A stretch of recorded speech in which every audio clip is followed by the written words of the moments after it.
যখন ভারতে বাবরি মসজিদ নিয়ে হামলা হলো, আমাকে ডাকলো মাননীয় বিরোধী দলের নেত্রী বঙ্গবন্ধু কন্যা শেখ হাসিনা, ডেকে বঙ্গবন্ধু ভবনের লাইব্রেরি রুমে ডেকে বললো যে তুমি সারা বাংলাদেশে, সারা দেশে হিন্দু মুসলিম রায়ট লাগিয়ে দাও।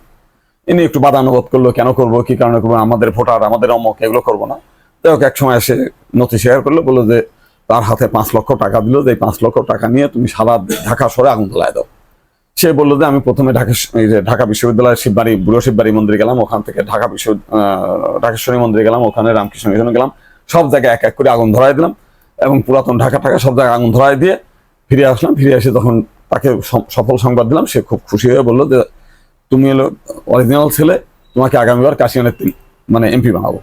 আর তার শেখ হাসিনার চাচা বঙ্গবন্ধু সে ট্রাস্টের চেয়ারম্যান শেখ হাফিজুর রহমানের বাসার টেলিফোন দিয়ে সারা বাংলাদেশে হিন্দু মুসলিম রায়ট লাগানোর নির্দেশ দেওয়া হয়েছিল। এটা হচ্ছে মতিউর রহমানের স্বীকারোক্তি। অন্যান্য কথার মধ্যে ওই হিন্দু বিষয়ে ওই 3টা পাতা আছে আর কি। এতে বোঝা যাচ্ছে যে এই যে এর আগে যখন কুমিল্লায় হামলা হলো, কুমিল্লার প্রত্যেকটি মন্দির ভাঙচুর করেছে, সব লুটপাট করেছে।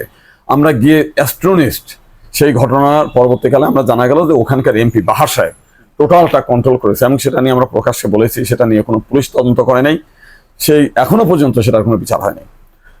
এবং শুধু তাই না, এখানে আমরা নাসিরনগরও তাই দেখছি যে আওয়ামী লীগের নেতাকর্মীরা, রামুর ঘটনাও সেখানে বৌদ্ধ নেতারা আওয়ামী লীগকে দোষারোপ করেছে। সমস্ত ঘটনা, অভয়নগরে সেখানেও দেখেছি আওয়ামী লীগের নেতারা। তার মানে যখনই আওয়ামী লীগের কোনো ক্রাইসিস আসে, সেই সময় সে হিন্দুদের ঘাড়ে এইটা চাপিয়ে দিয়ে এই কাজগুলো করার চেষ্টা করে।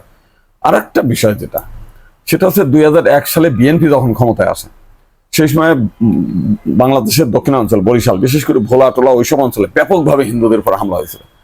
তো আমরা সেই সময় আন্দোলন করেছিলাম যে এটার বিচার করার জন্য, কিন্তু বিএনপি জামাতরা সেটার বিচার করে নাই। 2006 যখন আওয়ামী লীগ ক্ষমতায় আসলো, আমরা তখন আবার দাবি শুরু করলাম যে আমরা আওয়ামী লীগের ভোটার, আওয়ামী লীগকে আমরা ভোট দিই, অতএব এই বিএনপি জামাতের শায়েস্তা করার একটা মুখম সময় এটাকে শায়েস্তা করতে হবে। কিন্তু আওয়ামী লীগও সেটার বিচার করতে চাচ্ছিল না। পরে 2008 সালে আমরা হাইকোর্টে একটা রিট করি। রিটের ফলে যে তখন একটা আমাদের যে বর্তমান রাষ্ট্রপতি শাহাবুদ্দিন, উনাকে প্রদান করে একটা কমিশন হয়। সে কমিশন করে উনার কাছে 25,000 অভিযোগ জমা পড়ে। 25,000-এর মধ্যে উনি যাচাই বাছাই করে 5,000 রাখে আর বাকি 20,000 বাদ দিয়ে দেয়।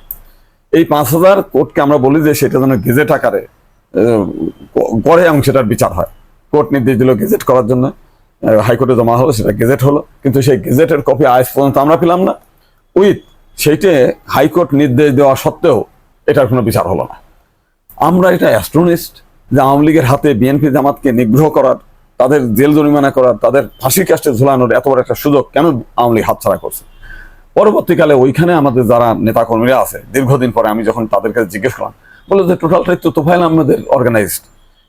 সে অর্গানাইজ করে হিন্দুদেরকে গুছায় নিয়ে, এর সঙ্গে শাহরিয়ার কবির, মুনতাসির মামুন, এরা সবাই মিলে জড়িত হয়ে তারা বিভিন্ন ভিডিও, শর্ট ফিল্ম, বই আকারে তৈরি করে এটাকে বিএনপির তাকে তছনছ করার জন্য সারা পৃথিবী ব্যাপী তখন প্রচার করেছে। তো আমি বললাম ঠিক আছে, তো বিএনপি তাহলে বিচার করলো না কেন? বললো যখন হুজুর উঠায় দিচ্ছে তখন বিএনপি জামাতের কর্মীরাও তার সঙ্গে যুক্ত হয়ে গেছে।